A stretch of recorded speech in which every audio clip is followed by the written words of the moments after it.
ubutumwa rero bwatuzanye hano uyu munsi ntabwo bumenyerewe rwose, ntabwo bumenyerewe.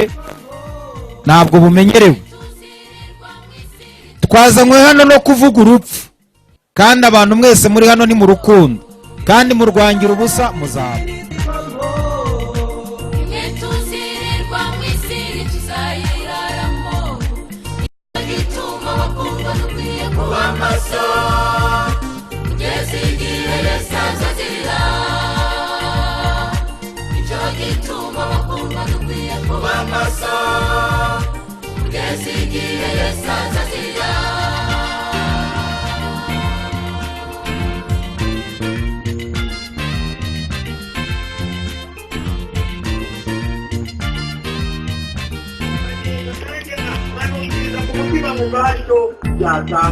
babwiza ukuri bantu b'Imana, bakozi b'Imana, nshuti z'umusaraba, yaba umuto yaba umukuru, twese tuzapfa. Ariko mbere y'uko dupfa mureke dutegura aho tuzajya, kuko nyuma y'urupfu nta kindi gikorwa.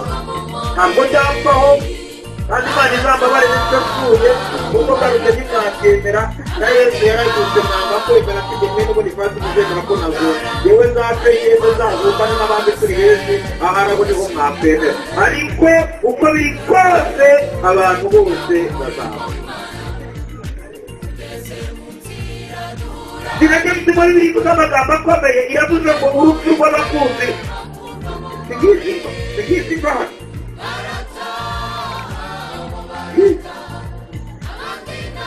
Aba ni abahungu n'abakozi b'Imana baguye mu mpanuka bagiye gukorera Imana, ariko tekereza ko Imana ihora ibazirikana, hanyuma natwe abantu babo tukabazirikana, tukaza gukorera igitaramo cy'ibyishimo. Ubundi twagakwiye gukorera ikiriyo hano tukarira, ariko turimo turabyina twishimye kuko tuzi abo bagiye. Urupfu rw'abakunzi be n'urwo ibyishimo mu maso y'Uwiteka.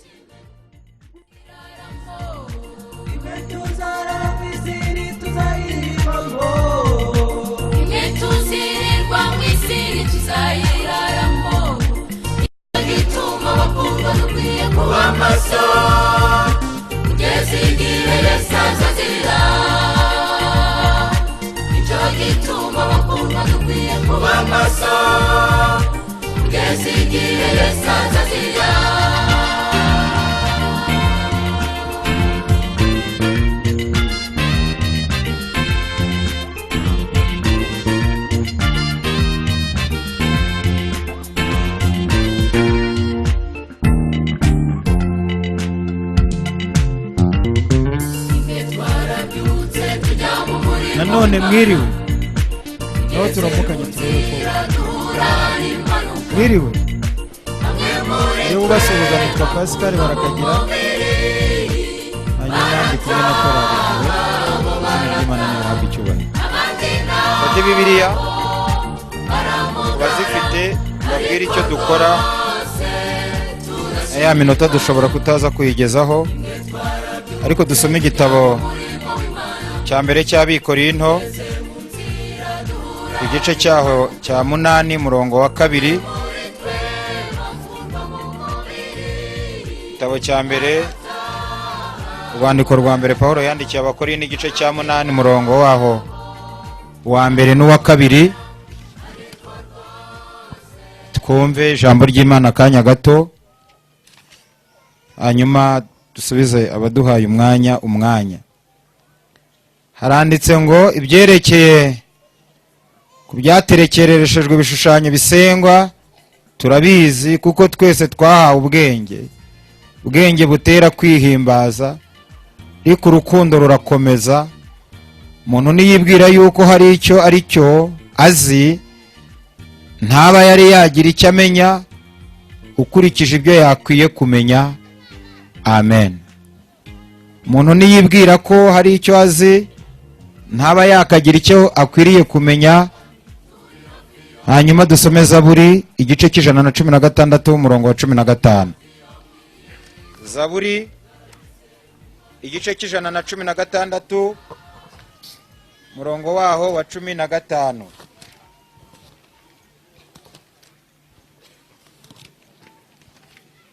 Haranditse ngo umurongo waho wa 15 haravuze ngo reka mpere ku wa 12 mwumva ko wavuze mwihanganye kugenda muraje mugende ni muhumure ndabinginze basi mumbabarire mbinginge nubwo mutaha kure natwe ntitworohewe twavuye kure niyo mpamvu mubona dukanura uko tudakanura nuko uko twavuye kure nyine kubera kugera ijoro ibitotsi birimo biraza nimuhumure natwe turashaka kuva hano ntabwo turi buhabatinze. Hanyuma rero dusome 12 mwumve uko havuze. Haravuze ngo murongo wa 12 uranditse uvuga ngo Zaburi ijana na 16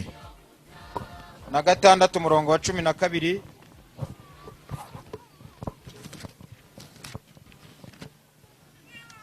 12 haranditse ngo ibyiza Uwiteka yangiriye byose ndabimwitura iki?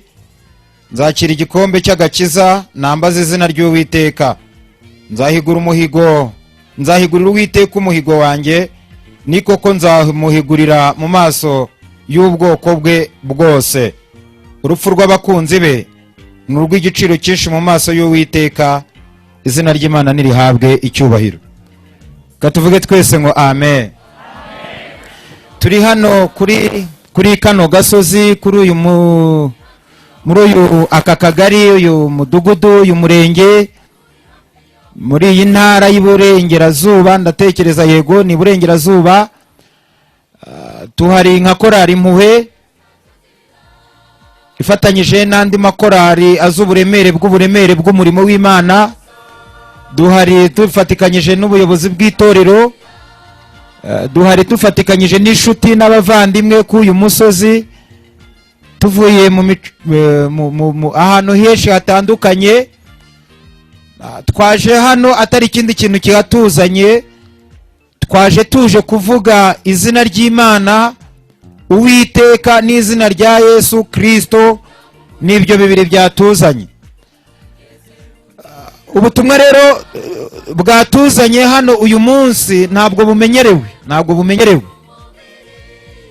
Twazanywe hano no kuvuga urupfu, kandi abantu mwese muri hano ni mu rukundo, kandi murwangira ubusa muzapfa. Murebe ukuntu ibintu twajemo ni ibintu bitagezweho, ni ibintu bitajyanye n'igihe, ariko kuko tuzi uburemere bw'ibyo twajemo nicyo gituma twabijemo. Twaje kuvuga urupfu kuri uyu musozi, tubwira abantu bose ko bazapfa. Nanjye uvuga nshobora kuba uwa mbere n'abandi twese. Bibiliya rero iravuze ngo turabizi neza ko ari ibintu biterekesherejwe abadayimoni cyangwa imyuka mibi cyangwa se izindi mbaraga zibiterekeresherejwe, ariko ibyo byose natwe turabizi ndetse twaranabibonye.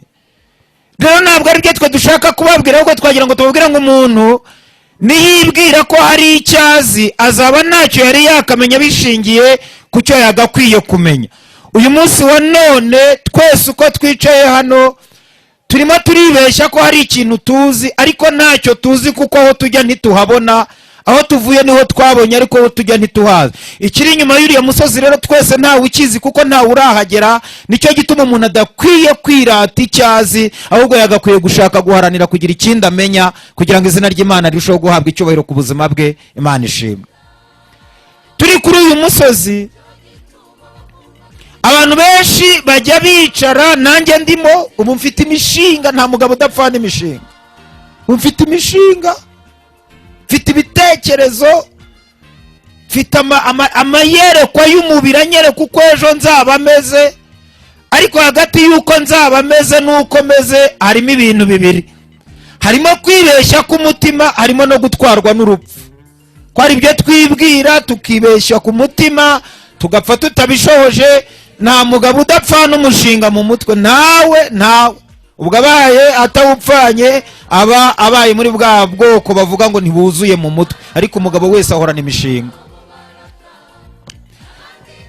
Impamvu muze ngo turimo turavuga ubutumwa butamenyerewe hano, turashaka kwibutsa abantu bose ko bazapfa. Ukomeye kuruta abandi azapfa, n'uworoheje kuruta abandi azapfa. Urengana azapfa, ariko n'umurenganya nawe azapfa. Munyumvire ibintu ukuntu bikomeye.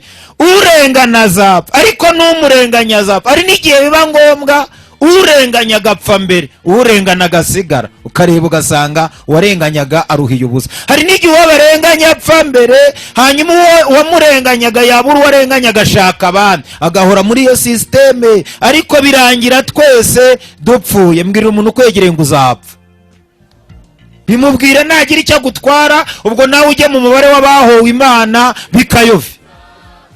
Mubwire ngo uzapfa. Uhereye ku muririmbyi uririmba, ukagera ku muturage turirimbira, ugakomereza kumuvuga butumwa ubuvuga, ukagera kuri mwarimu umuyobora, ugakomereza kwa pastori, ukagenda kwa mushumba, ukajya twese tuzapfa.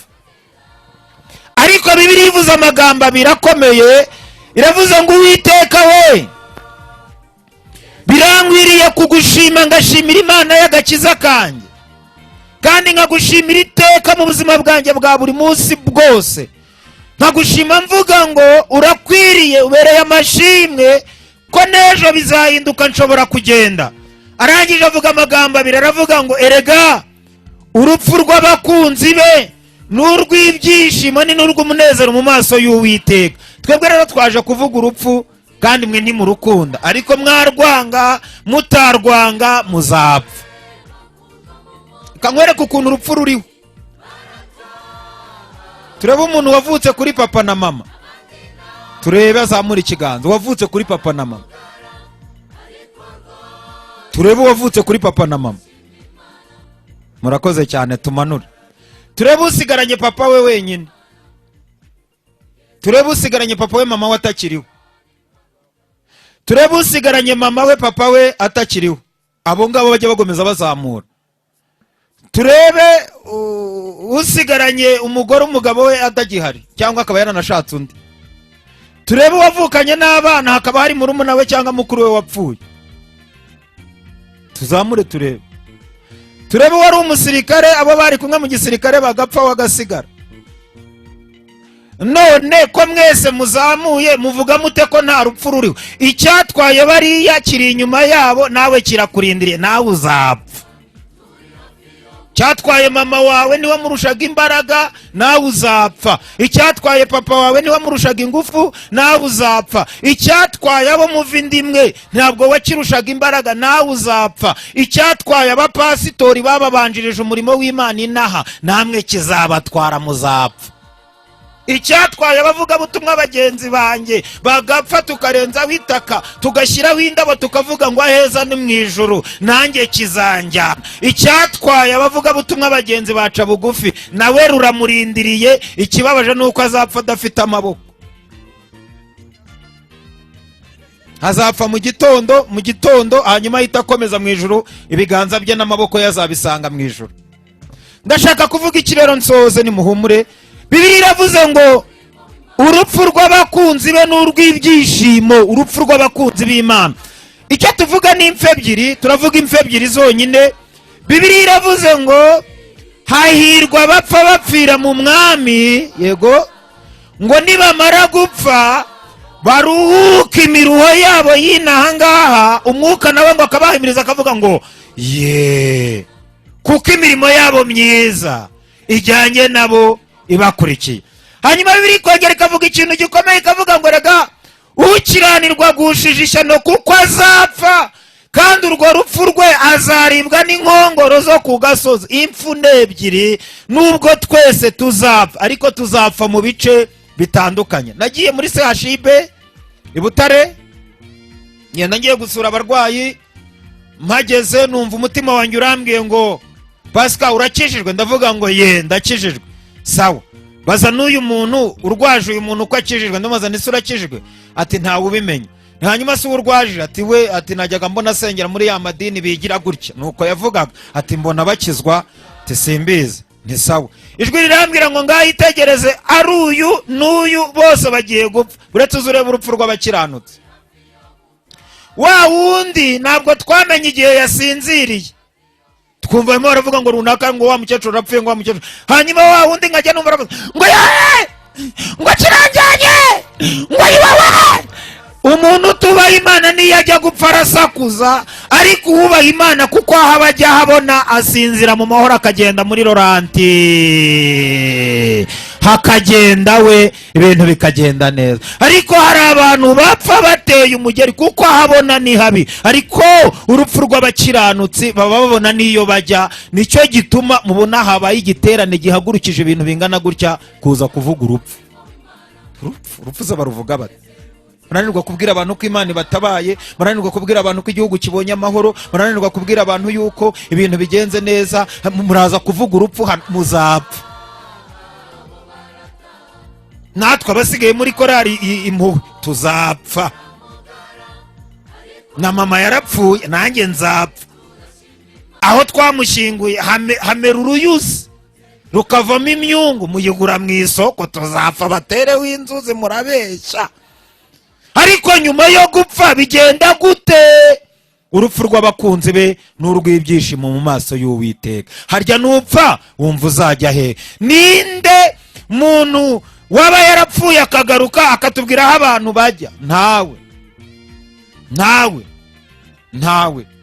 Ariko Bibiliya igaragaza abagabo babiri, iravuga ngo hariho umugabo w'umutunzi wari utunze cyane, ngo arangije akora ibizira mu isi, apfuye amanuka mu muriro. Hariho n'undi mubyeyi cyangwa se undi mugabo ngo wari umukene cyane ariko wubaha Imana, ngo wapfuye aragenda aryama mu gituza cya Burahamu, agubwa neza. Ngo wa mugabo akajya amubwira ati wambabariye ukamutuzi, nkagenda nanjye nkanukiriza ku mutima nkumva hari icyo byatanga. Mbabwiza ukuri bantu b'Imana, bakozi b'Imana, nshuti z'umusaraba, yaba umuto yaba umukuru, twese tuzapfa. Ariko mbere yuko dupfa mureka dutegura aho tuzajya, kuko nyuma y'urupfu nta kindi gikorwa.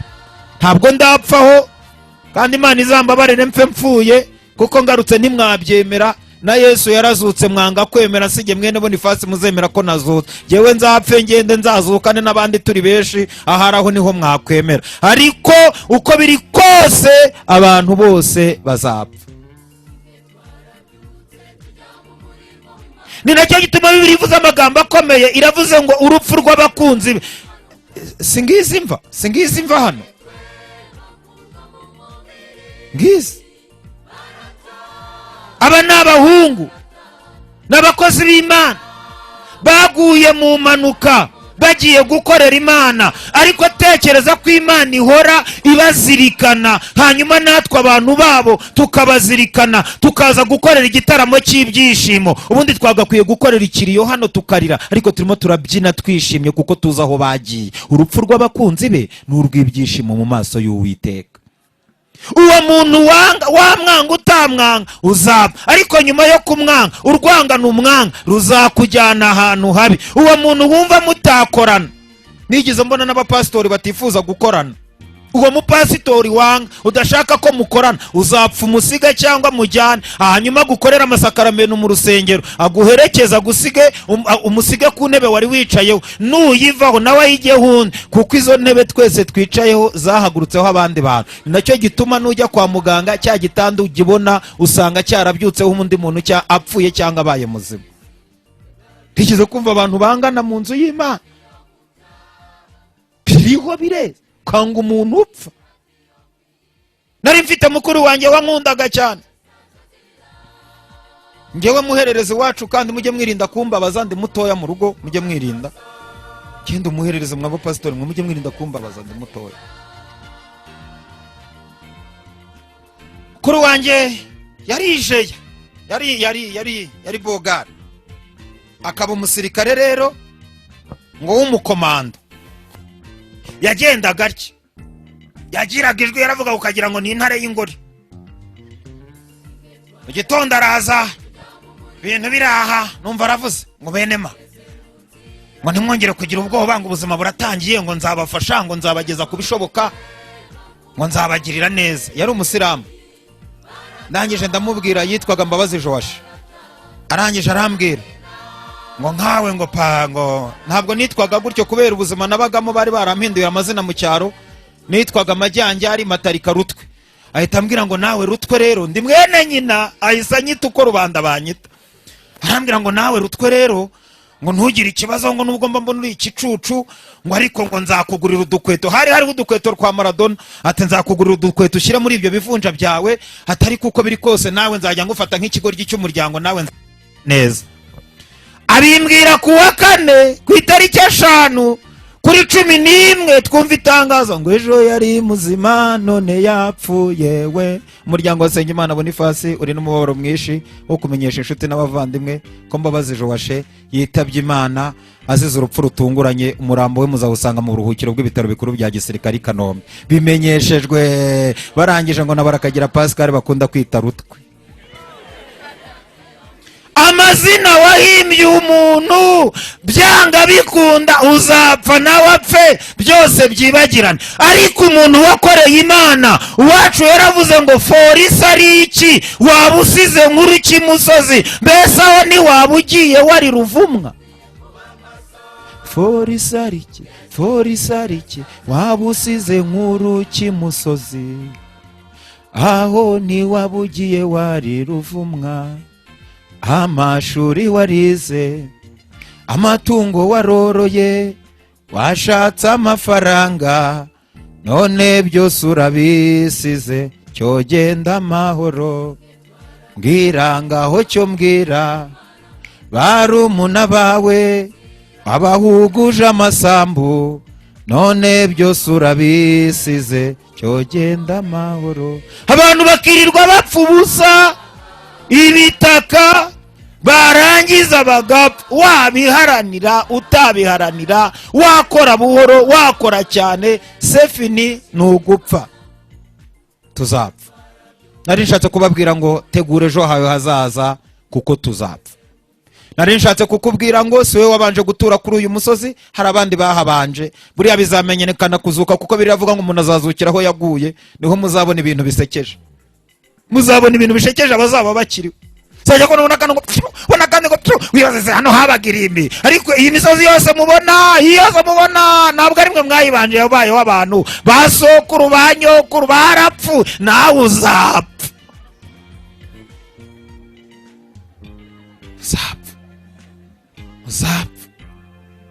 Abishyura n'abambura tuzarinda dupfa ibyo bintu bibiri bikiriho, kuko hari abantu bambura kubera yuko ari abahemu, hari n'abambura kuko bayabuze. Uwambura n'uwishyura bazapfa. Imana idufashe. Mbwirira umuntu kwegere ngo kuzapfa urimo urategura ejo hawe gute. Nimwumve rero akantu karyoshye karimo karavuze ngo koko gupfa nibyo, ariko imirimo yabo ijyane nabo ibakurikiye. Baririmbyi beza muzapfa, ariko mbere yo gupfa nimukora imirimo myiza. Imirimo myiza iyo ukiri wiravuga, wanapfa ikavuga. Dufite abatanga mu buhamya babiri. Dufite umugore mugenzi w'abariya barimu witwa Dorukasi, mu minsi itambutse aherutse gupfa, arapfa birarangira. Bararira baraboroga ngo ariko bamenya amakuru y'umuntu uri ahantu hitwa Iyopa. Baramuhamagara baramubwira ati yewe hari umuntu w'Imana hano wapfuye, kandi abantu b'Imana si ukubapfa, watubabariye ukaza ukaturebera uko byagenze. Ngo umuhungu ahagere asanga abagore yadodeye ngo baruhuke imiruho yabo kuko imirimo yabo ijyanye nabo. Asanga abantu yakoreye iby'imirimo myiza bose baraho. Ye Tabita yapfuye we, ye baba bana we yagiye we, umwenda we, umukenyero we. Harimo n'ababana bo ku muhanda, babana babatipa akajya avuga ati yagiye mwana, ati Jameni yagiye Tabita mwana, tipa ati yagiye we, ati yewe ati turapfuye mwana, ati ndagaswe turapfuye. Mbese buri wese yavugaga ibye. Iyo mirimo igeze ku Uwiteka aravuga ngo hoya Tabita kuko akiri ho mu kanwa k'abantu kubera ibyiza, Tabita ntabeho. Niyo utarapfa hari igihe uba ugiye gucenyuka, imirimo wakoze ikakuzura kugira ngo ukore indi. Ndagira ngo mbabwire ngo muzatinye gucenyuka ariko muzakunde gupfa. Ngewe natinya gucenyuka ariko ngakunda gupfa, kandi kugira ngo uzamarane n'iminsi urupfu ujye urugira inshuti yawe, warugira inshuti utarugira inshuti ruragutwara. Nigeze kwiyahura biranga, inzara yanyishe. Mushu inzara yaranyishe mvuye guhinga, najyaga mpingira abaturage mu cyari wacu, ndabahingira. Uwo munsi rero ahantu nahinze habagamo amahwa menshi yitwaga ubuhandanzovu. Amahwa arandya mu mavunja, guhinga biranga, nyiri umurima yanga kumpemba. Arambwira ati wambwa we y'urutwe wirirwa unsibira umurima, ati ntuzangarukire no mu murima.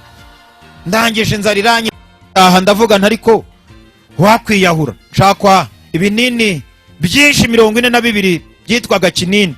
Ndangije ndabirundanya nk'ibishimbo, ndangije ndamira, ndahecenya ndenzaho amazi, ndamira, ndaryama ngira ngo ndapfa. Hanyuma nkangute sanga abantu mu rugo buzuye uburiri, sanga abantu ni benshi. Ndavuga nti karabaye banza ari ukubapfa, ntireka nihamagare numve ko napfuye. Ndavuga nti Rutwe numva ni ngewe, ndavuga no banza napfuye. Nsubiramo ndavuga ni Pascal, mpamagaye numva ndi ngewe. Ndavuga nuze ko banza ntapfuye. Hari n'igihe ushaka gupfa ntupfe, ariko waba utabishaka ukagenda, wabishaka utabishaka uzapfa.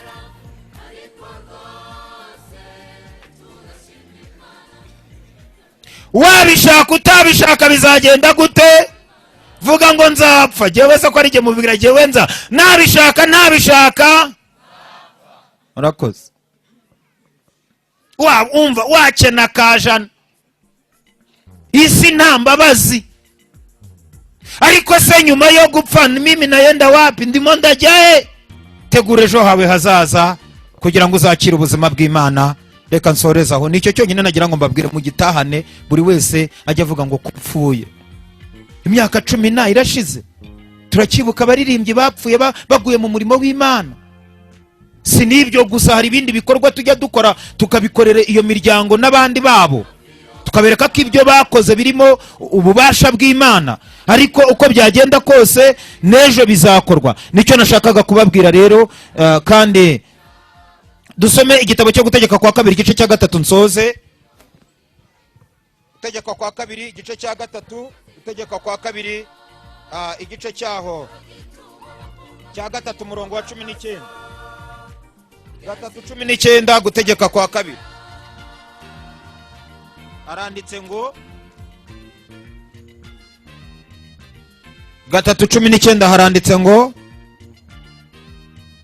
ariko abagore banyu n'abana banyu bato n'amatungo yanyu nzi yuko mufite menshi, bisigare mu midugudu yanyu mbahaye. Mugeze aho Uwiteka azahera bene wanyu kuruhuka nk'uko yakubahaye, namwe bagahindura igihugu Uwiteka Imana yanyu ibaha hakurya ya Yorodani, maze muzabone uko mugaruka umuntu wese muri gakondo ye mu gihugu nabahaye. Mwakire neza ijambo ry'Imana. Aya magambo yatware uyazirikane, umenye ko hari n'abandi bantu babanje muri ubu buzima. Twari kumwe n'umwana umwe, turi kumwe kuri moto, ndi imbere ari inyuma, ndakomeza ndagenda ndatoroma ngira ngo turacyari kumwe. Ngezaho njya ndamurindira ndaheba. Hanyuma izindi moto ebyiri ziradukurikira ziratubwira terega uriya muntu uguye, yavuga ngo nimumugarure. Tugarutse dusanga umwana ararangiye nene muri imbere apfa. Twari turi kumwe. Ejo umva tuzapfa. Jewe mfushije abana barenze umwe, kandi nkorera Imana. Bashumba bapasitori, gukorera Imana ntibikuraho gupfa, muzapfa.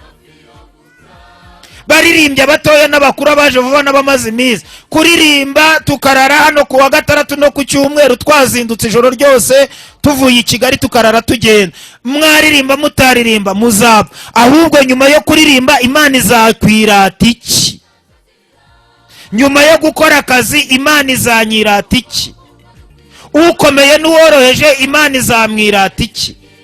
Hari igihe umukuru ku mukuru wundi yumva uri munsi ye nta gaciro afite, akumva uyu ntacyo avuze, ariko yaba uyu nawe uri hejuru ye twese tuzapfa. Mu minsi yashize nabonye abana numva mbashaka ko jyewe mu bantu batari kuzabyara narimo mfite ibimenyetso 12 bigaragaza ko ntabyara cyangwa ngo nshake. Cya mbere nari mubi, jewe barakagira yewe gadata uretse Yesu nari mubi. None se niba narageze ku rwego rutera umwaka muri karitsiye iwacu amezi 7 ubwo nari mwiza? Jewe nigeze gutera umwaka. Cya kabiri sinari mfite uzansabira nunangira inkwano. Icya gatatu nari mfite ibimenyetso 5 ku mubiri wanjye bitatuma umukobwa nyemera. Ubundi nagiraga urutwe ntazi uko rungana, niba rwabagamo abazimu ntumbaza aho rwagiye, ariko nagiraga urutwe wagira ngo ni karisimbi. Yadutuye imitwaro yaduretamishaga, none tugenda twemye.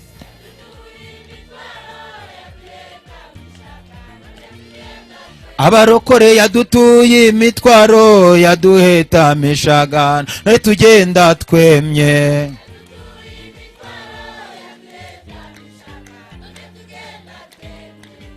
Waba warabyaye uzapfa, waba utarabyara uzapfa. Bimwe bakubeshya ngo uzahambishwa ikara, byose ni ugupfa.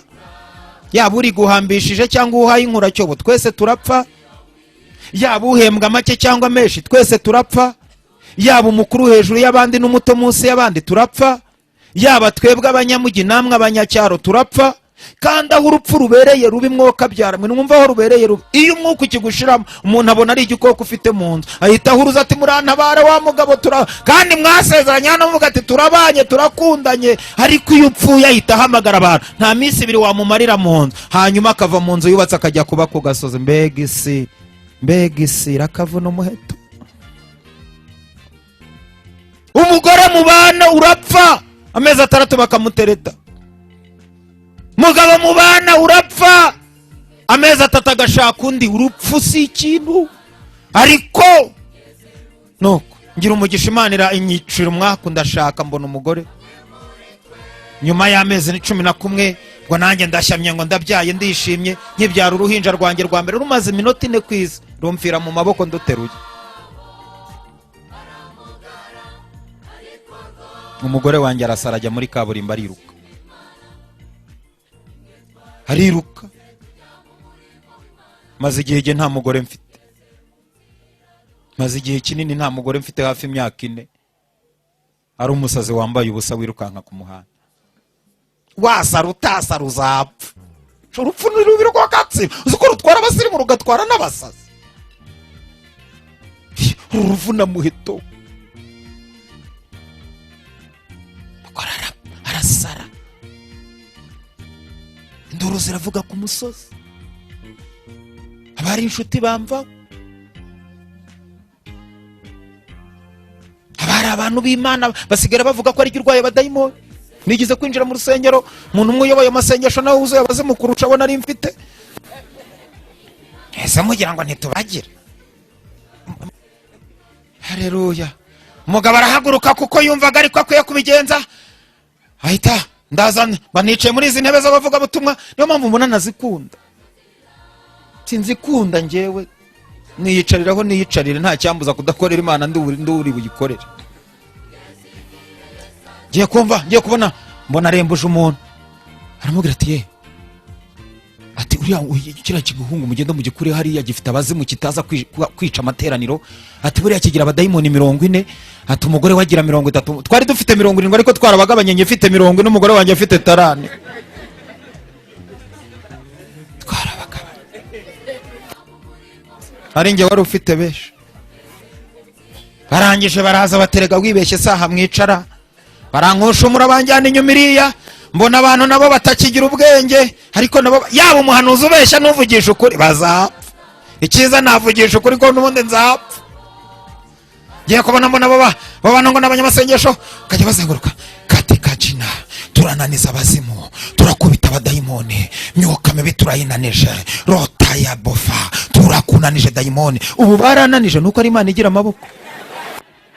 Ukuri nuko ari Imana igira amaboko, ariko ubundi barananije. Haleluya! Yaba babona ko wasaze n'ababona kuri muzima mweze muzapfa. wivunwa n'ubusa, wibabara ngo baranyanga, yaba ukwanga n'uwo wanga, mwese muzaba. Uzumva n'abarokore baba ku misozi, Mana abanzi banjye baragashira, barakagwa rwanambi, barakarara baracuramye, inda zirakabarya, kandi arimo arasengera abanzi be, nawe afite abo yanga. Ubwo se nawe inda nizigufata, mwese nimuzazarira ku gasozi. Ayiwe da, harya ubwo we nta umuntu asengera abanzi be nabi kandi nawe afite abo yanga?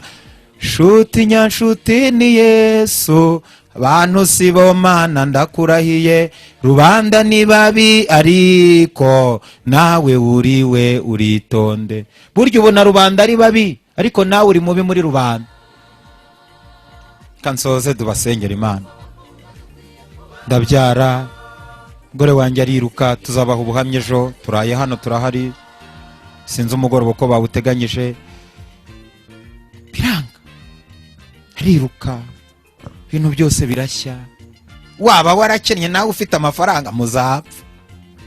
Ngo muri murabavuna, ariko mwumva mwarabaye urabavuna. Se ubundi mwaje mushanga uba mu mujishi, nimwasanze uhagaze uko mubona nyino zabavuna kugeza mupfuye. Muzavunika mupfe, bangaje abandi muzapfa. Ndi nkamwe rero navunika ko n'ubundi nzapfa. Rutagusigarwa kubanza wanga, kora arapfa, arapfa nahagaze. Ubu tugira n'abantu bapfuye bahagaze. Ndangije mbona Imana iramfashije, ejo bundi mbona iramukishije, nyuma y'igihe kirekire harazuka. Ubu hariho n'abantu bapfuye bahagaze, ariko uyu mugoroba Yesu arakubwira ngo byuka uzuke, Kristo abona uko akumurikira. Byuka uzuke, Kristo abona uko akumurikira. Hari abantu bapfuye bahagaze, bumva gukora ibyaha ntacyo bivuze, bumva kugambana ntacyo bivuze, kwica ntacyo bivuze, gukora ibyaha nyine uko babyumva. Umuntu akirata icyo ari cyo, akumva ngo ubwo ari aha nta wamuvuga, ubwo ari iki nta wamuvuga, ariko nyuma ya burugumesitiri habaye meya. Imana idufashe, ndashoje. Ubuhamya tuzabubaha ejo, umwanya turawufite. Ngo mbyara uwa kabiri, nawe amaze ukwezi n'iminsi 6 apfa, mpagaze ku ruhimbi hano mu bibare, ndimuvuga ni haleluya barokore. Ni Imana yacu igira amaboko nk'ay'imbogo, niye nubyumvise nahaguruka atari haleluya, nkabona barokore batamena. Mvuga amaboko y'Imana iwangira yavuna. Muzatubwira ibyiringiro ariko mushira. Kandi umukecuru umwe yaravuze ngo mwana ugiye kubaka urugo, ndamubwira nti ngiye kubaka. Arambwira ngo genda wubake, ariko akari mu rugo karitonderwa. Mujye musiga kari mu rugo, muze dukorera Imana n'ubundi muzapfa. Muranyumvira? Umwana arapfa, ndashyingura kuri 6-7 njya mu giterane. Twarasizoye twe, nta kintu wakora ngo duhagarike gukorera Imana. Navuze ubutumwa nakoma mu mashyi, ntakomye mu mashyi narambarara nkajya nyibwira ntirata cyubahiro. Umuntu kwanga bizamubera isomo n'imfura mu kuzuka.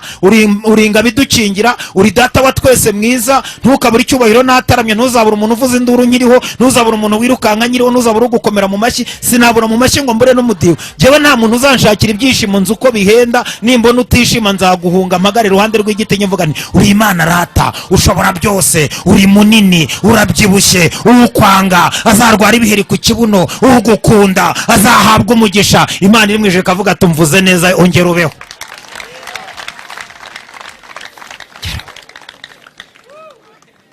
Wabura ikintu ubwira Imana ngo nuko ngo ufite ibibazo se birusha umwana wayo. We yaravuze ngo ndenda gupfa, naho uracyana se. Reka tusenge, nutwe twonyine twagira ngo tuvuge ya minota 30 iruzuye.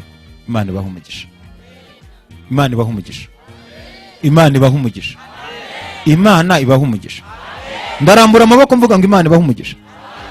Ndarambura amaboko mvuga ngo Imana ibaha umugisha. Abantu bemera ko tuzapfa, haleluya. Narakoze cyane.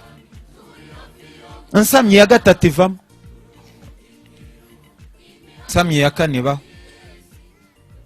Nyuma y'imbyaro nyinshi, nyuma y'agahinda gasaza, mfite abana 4, ariko nabo bazapfa. Ariko bege siwe.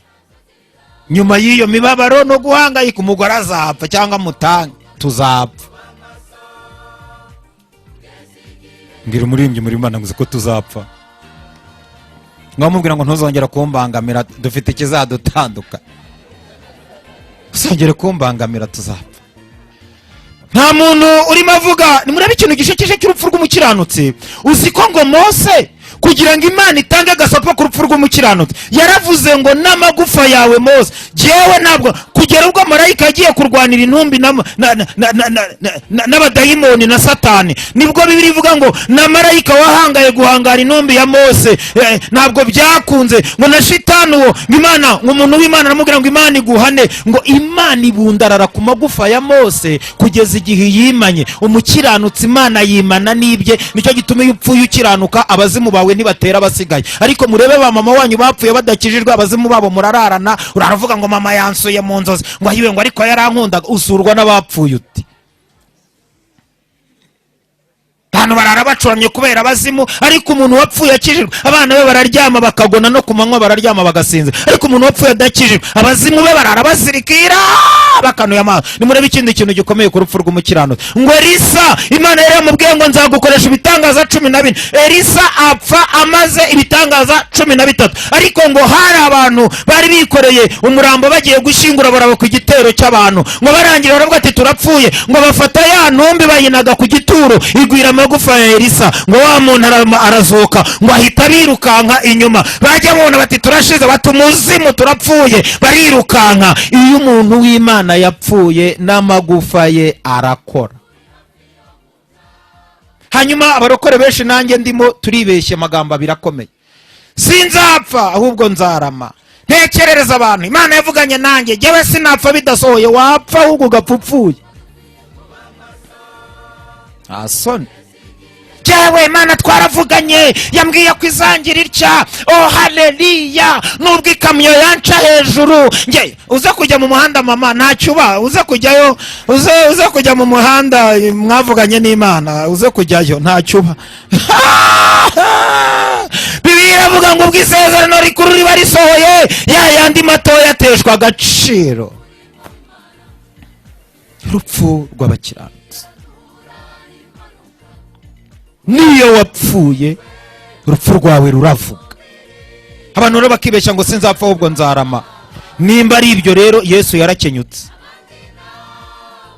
Nimba kurama kwisi ari ukumara imyaka myinshi, ubwo Yesu yarakenyutse. Ntabwo kurama ari ukumara imyaka, ahubwo ni ugusiga ibyiza imusozi bihora byibukwa. Iyo usize ibyiza bahora bavuga ngo runaka. Dawidi yaravuze ngo sinzapfa nzarama. Arapfa niwe umuntu wese ujya kubwiriza aravuga ngo muribuka Dawidi, ngo nta umuzi muri mwese, ariko kuko atapfuye araramye duhora twigisha Dawidi. Yesu nawe iyo abari umubaramye uba bakiriho. Hanyuma kuko yapfuye amaze imyaka 33 waba wumva ko yakenyutse, ariko ni yakenyutse kuko ibikorwa bye biracyakora. Abavuye muri Yesu turacyariho. Yesu rero ni yapfuye ahubwo yararamye kuko tugikora ibye. Muzumva amakuru ya ba Mose, ntibapfuye bararamye kuko tukivuga amakuru yabo. Ariko se wowe tuzavuga ngo iki? Kwitongo ryawe bavuga ngo iki? Sinzapfa ninsiga ibizima ku musozi. Abantu bazajya bavuga ngo dore twana twa runaka dizi wa mukozi w'Imana, dore twana twa pastor, dore twana twa wa mukozi w'Imana. Ntabwo wapfuye ahubwo wasize inkuru nziza. Sinzapfa ahubwo nzarama. Imana ibahe umugisha. Ndashaka gusengera umuntu wibutse ko azapfa agahita avuga ngo ubu napfuye umunsi najya he n'ukuntu umeze, ko ndi umuririmbyi wanga mugenzi wanjye, ko korari ndemereye ngo banca imisanzu bazayiguca, ko umushumba aremerewe n'uwa paruwasi, wa paruwasi aremerewe n'uwa karere, bati ko nta raporo turimo tubona, wa karere aremerewe n'uw'ururembo, ati byagenze gute ko itarangeraho, ururembo nawe aremerewe n'uw'igihugu, w'igihugu aremerewe na opozisiyo muri inyuma. Mbese ugasanga nta muntu utagira intambara. Amahirwe tugira nuko urupfu rugira abaterankunga. Urupfu narwo rugira abaterankunga 3. Uturi abaye urupfu ruri rwonyine ni rwagutwara, rugira abaterankunga 3 rero. Rugira umuterankunga witwa igihe, aho uzagwa n'ikizakwica. Ibyo bintu bitarahura ntupfa, urakomereka ugakanura amaso. Iyo igihe kigeze ikikwica kitaraba nibwo ubona bya bindi biba, ugakomeza ukabaho. Iyi minsi igeze aho uzagwa utarahagera, urupfu rarurokoka. Ariko igihe kigeze naho uzaguhageze n'ikikwica kihageze, urapfa. Urupfu ukavuga ati ndakubonye pfa, ugahita ugenda. Nicyo gituma mukiriho ubu, hari abageze aho bagwa igihe kitaragera, hari abageze aho igihe kigeze ikibica kitaragera, mukabona murokotse urupfu. Niyo mpamvu ujya uvuga ngo ndashimira Imana nari mpfuye we, ariko burya wageze aho ugwa ikikwica kitaraza. Ndashimira Imana ko twese tuzapfa. Ubu nshatse natura n'ituro ry'uko nzapfa, kuko nimara gupfa muzaturira urusengero. Natura rero nkiri muzima. Ubu nshaka nazana indabo hakiri kare nkazihakorara, kuko nimara gupfa muzazisiga ku irimbi zibwe n'abantu. Ubu nshaka nagura igitanda kiza nkakiryamaho, kuko nimara gupfa mushobora kuzanshyira mu isanduku y'ibihumbi 30 kandi yarayanye. Ubu nshaka najya ndya neza, jewe ndya neza, sinzongera kwisondeka, n'ubundi iyo mpfuye musigara mwirira. Na hano mutwakire neza, dore tuzapfa. Paruwasi terane mutwakire neza, dore tuzapfa. Ujye wiha n'ubundi uzapfa mama, twese tuzapfa. Reka dusenge, tuzakomeza ejo, tuzabaho ubuhamya, tubabwira aho tuvuye aho tugeze, muzumva ko Imana ishobora byose. Namwe yarabazuye, yego abapfuye muzize ibyaha n'ibicumuro byanyu, ibunga na Kristo kubw'urukundo rwishi rw'Imana, mugira amahoro. Ninde nsengeye? Ninde utekereje ko ashobora gupfa none ariko akarimbuka? Ninde ubitekereje kavuga ati jewe ndi mubi, nubwo abantu babonaga ndi mwiza ariko ndi mubi, nubwo abantu babonaga ngenda gutya ariko nta buzima ngira, nubwo abantu bumva mvuga ariko mbibutse ko akanwa keza ntaho gahurira n'umutima wa nyirakanwa. Ururimi rwawe ntaho ruhuriye mu kanwa kawe, ntaho wahuriye. Ndashaka gusengera nashaka bene muri korari yacu Impuhwe, ndashaka gusengera umuntu uvuze ngo nk'ubu mpfuye uko narimbuka. Ndashaka gusengera umuntu uvuze ngo uyu mugoroba mpfuye narimbuka. Wenyine niwe nshaka gusengera. Imana iguhe umugisha musore mwiza, Imana iguhe umugisha mugabo mwiza, Imana iguhe umugisha nshuti yanjye, Imana ibampere umugisha abaririmbyi b'Imana. Mwitambuka wigire hano kuri bagenzi bawe. Ndashaka umuntu uvuga ngo none aha mpfuye narimbuka. Tubariwe dusengera, tubwire Imana ngo Mana, iki kintu gishaka kumurimbura gikure mu nzira, yakira ubugingo n'ubuzima buhoraho muri Kristo Yesu. Ubugingo nta mwanya wari twazabuvuga, ariko ndagira ngo umuntu wumva apfuye yahomba Imana agira atya tumufashe gusenga. Imana ibahe umugisha, Imana ibahe umugisha. Munyegere, mubanguke, munyegere hano. Nimba hari ikintu cya mbere kibaho ni ukwisuzumisha, wabona indwara ukabura umuti, ni bibi. Ni ukwisuzumisha babona indwara ukabura umuti. Ariko dufite abaterankunga benshi, Mwuka Wera wenyine ajya atanga ubuzima. Ndashaka gusengera umuntu uvuze ngo uzi koko nzapfa, ariko ubu mpfuye none aha byagenda gute?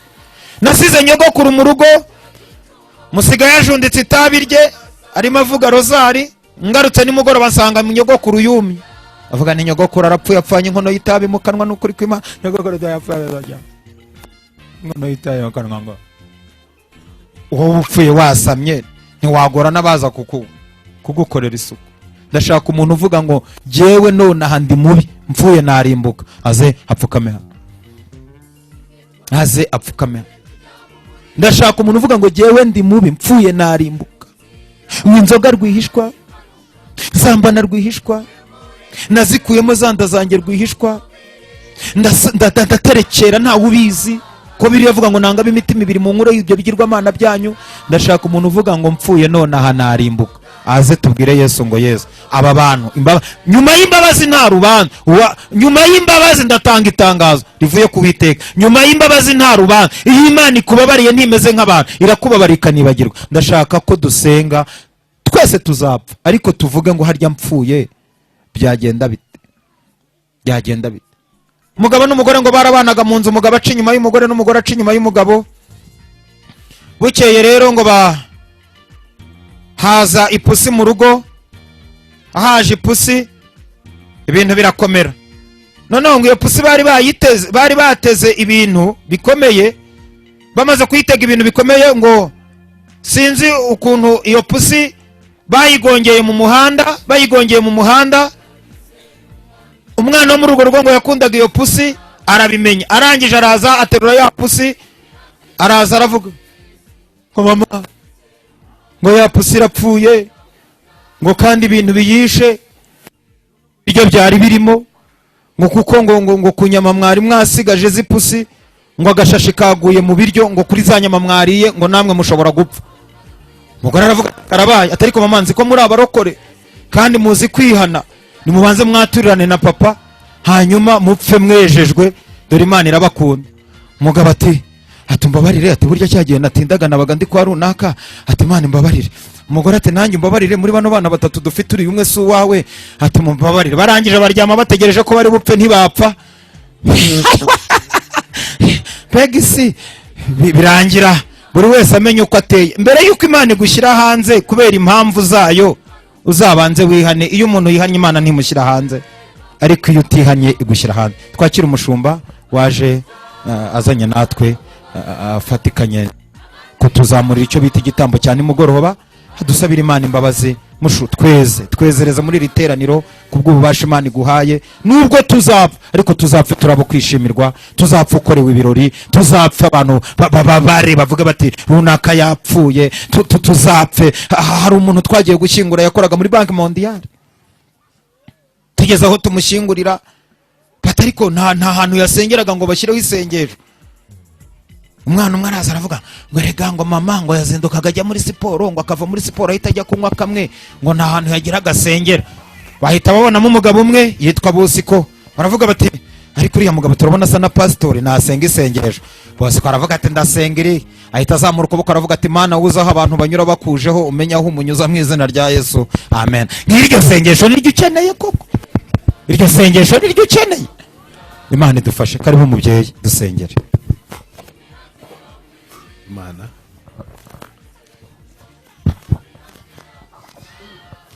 reka Mana mu izina rya Kristo Yesu, turagushimiye kudusuye muri aya masaha y'umugoroba. Uratwibukije ko tuzapfa, kandi buri wese reka yibuke ko azapfa.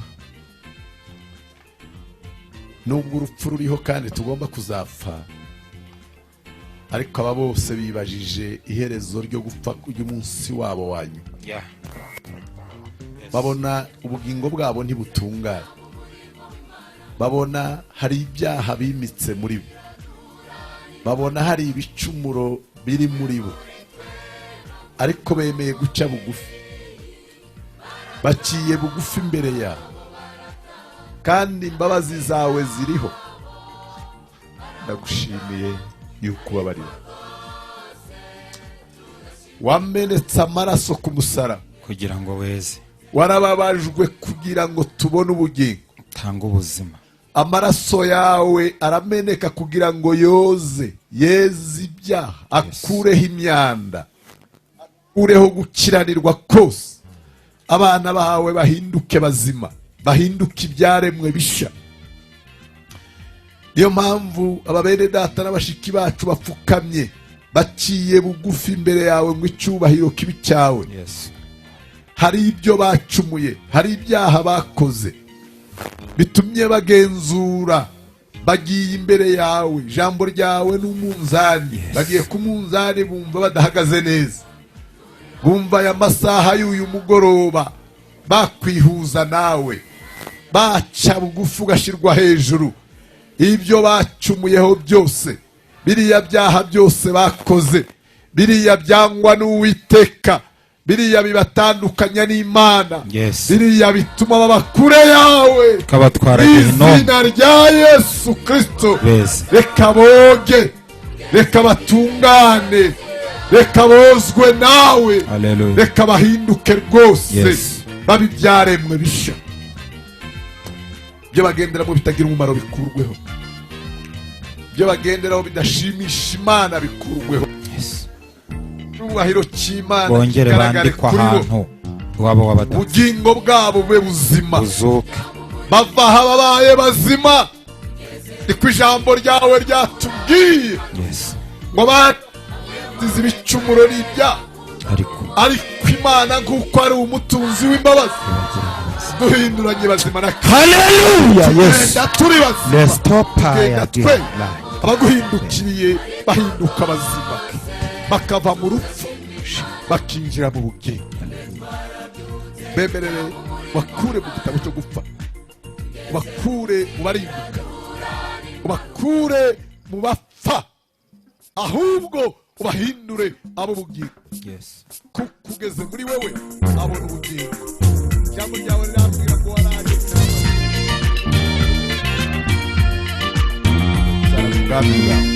Sabe twizeye ko twumvise mu izina rya Yesu. Amen. Imana bahumugisha mwakoze.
Abera tuzata